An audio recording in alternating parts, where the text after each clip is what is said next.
কুরুক্ষেত্রের প্রসঙ্গ, তাও আবার মমতা বন্দ্যোপাধ্যায়ের মন্তব্যে। আজকে পাণ্ডবেশ্বরের সভা ছিল মমতা বন্দ্যোপাধ্যায়ের, সেখান থেকেই তিনি বলছেন যে লড়াই কিন্তু পাণ্ডবদের সঙ্গে কৌরবদের, আমরা পাণ্ডব আর বিজেপি কৌরব। নির্বাচন গণতন্ত্রের উৎসব, জোর করে ছাপ্পা ভোট যদি কেউ দেয় অ্যালাউ করবেন না। টাকা দিলে ওটা চুরির টাকা, টাকার বদলে ভোট দেবেন না, ভোট দেবেন অধিকার রক্ষার জন্য। কি বলেছেন মমতা বন্দ্যোপাধ্যায়, শোনাবো।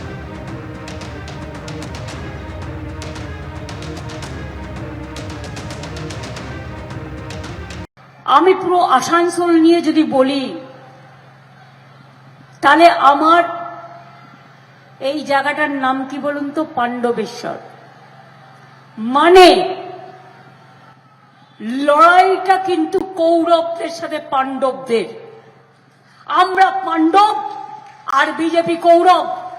প্রথম তাহলে একজন ওখানে ধৃতরাষ্ট্রকে খুঁজে বার করতে হবে, সেটা তো আমরা ভোটার লিস্টে পেয়েছি। পিতামহ ভীষ্মটাকে ওটা জানতে হবে, ওটা জ্ঞানেশ কুমার কিনা সেটা বোঝার দরকার আছে। আমরা ভীষ্মের খোঁজে আছি। ভোটের আগে বাঘাযতীনের পূর্ব ফুলবাগান এলাকায় শুট আউট, গুলিতে এক তৃণমূল কর্মীর মৃত্যু। গুলিতে মৃত্যু তৃণমূল কর্মী রাহুল দে। বাঘাযতীনের এক বহুতলের ছাদে অন্তত 3 রাউন্ড গুলি চলার খবর।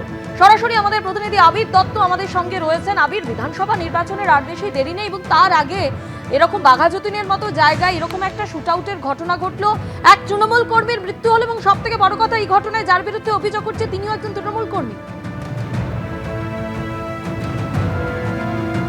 দেখো একেবারে, এবং দুটো প্রশ্ন যেটা এলাকার প্রত্যেকটা বাসিন্দারা করছেন, সেটা হচ্ছে বহিরাগতরা কেন এলাকায় ঢুকলো, এবং দ্বিতীয়ত আগ্নেয়াস্ত্র এলো কোথা থেকে, এবং যে আহত হয়েছে তার অভিযোগের ভিত্তিতে 4 জন গ্রেপ্তার হলেও এই 4 জন যার মৃত্যু হয়েছে এবং যে আহত হয়েছে প্রত্যেকের বিরুদ্ধেই একাধিক ক্রিমিনাল অ্যাক্টিভিটিসের অভিযোগ ছিল। এই ব্যক্তিরা কিভাবে তাদের এত দাপট, 7টা ঠেক গড়িয়া অঞ্চলে, সেখান থেকে তাদের সেই ঝামেলার সূত্রপাত সেটা এসে পড়ল এই পাটুলিতে। এবং এই ঘটনার পর আমরা দেখেছি যে সিপিএম প্রার্থী যাদবপুর কেন্দ্রের বিকাশ রঞ্জন ভট্টাচার্য তিনি আসেন এবং তিনি এসে কিন্তু স্পষ্টত বললেন যে পুলিশের যোগ রয়েছে, পুলিশের মদত ছাড়া এদের বাড়বাড়ন্ত হতে পারে না।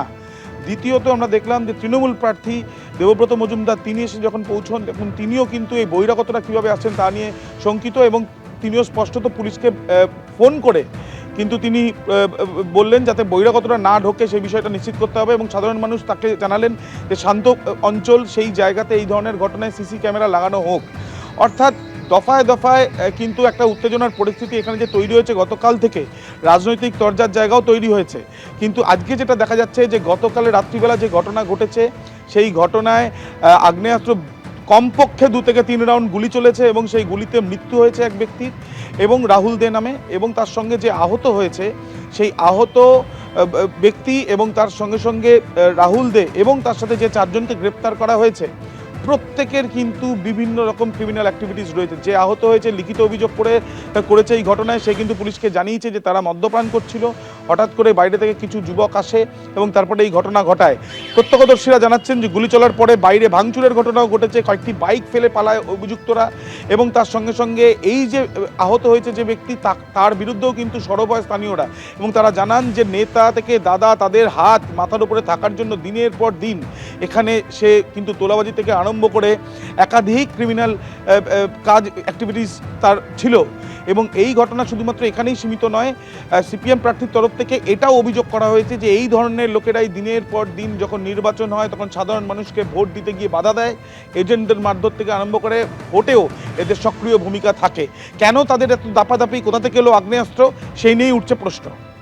আবির, তুমি আমাদের সঙ্গে থাকো। আপনারা শুনলেন এই ঘটনায় যার বিরুদ্ধে মূল অভিযোগ, সেই আহত জিৎ মুখোপাধ্যায়, যিনি হাসপাতালে ভর্তি রয়েছেন। এর আগেও একাধিক অপরাধমূলক কাজের সঙ্গে সে যুক্ত ছিল, পুলিশ সূত্রে এমনটাই খবর। এই ঘটনার এক প্রত্যক্ষদর্শী কি বলছেন, শুনুন। 12:30 কি 12:45 নাগাদ একটা আওয়াজ হলো।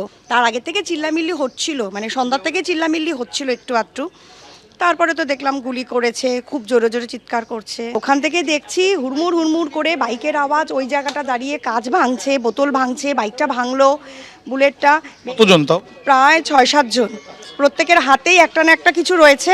এবার এখান থেকে যাচ্ছে, হাতের মধ্যে কতগুলো, একজনের হাতের মধ্যে লম্বা লম্বা লাঠির মতন কিছু একটা, আর তখন বলছে একজনকে এই গাড়িটা ভাঙ। যখন বলেছে গাড়িটা ভাঙ তখন ওখানে একটা পাথর পড়ে রয়েছে এত বড়, ওটা দিয়ে গাড়িটার পেছনে 3-4 আঘাত করেছে কিন্তু ভাঙেনি।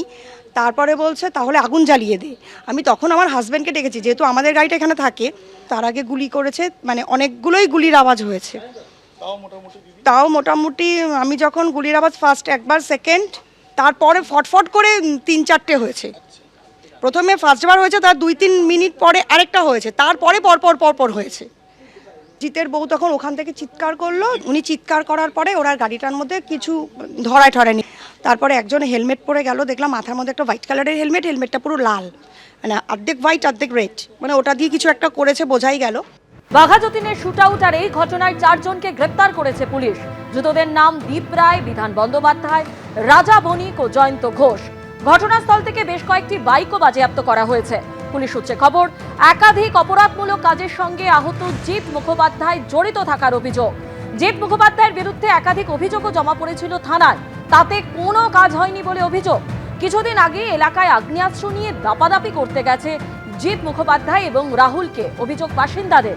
স্থানীয় কাউন্সিলরকে জানিয়েও লাভ হয়নি বলে দাবি স্থানীয়দের। পুলিশের প্রাথমিক অনুমান, টাকা পয়সার লেনদেন সংক্রান্ত কারণে খুন করা হয়ে থাকতে পারে রাহুল দেকে। তবে কি সিন্ডিকেট বিবাদে খুন তৃণমূল কর্মী? এই ঘটনায় সেই প্রশ্ন উঠছে।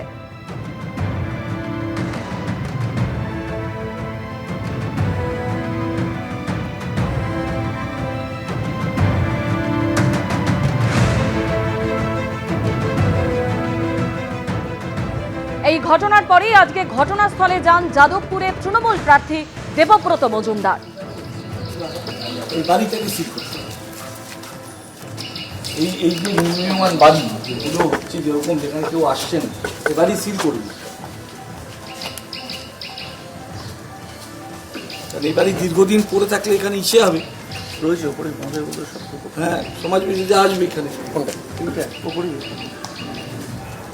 বলছি, এমএলএ সাহেব একটু কথা বলুন। ওই বাড়ির পাশে যে নির্মীয়মান বাড়িটা আছে ওটাকে সিল করে দিই। ওইভাবে খালি অবস্থায় পড়ে থাকলে তো ওর ভিতরে বাইরের লোক আসবে যাবে। দীর্ঘদিন ধরে আমি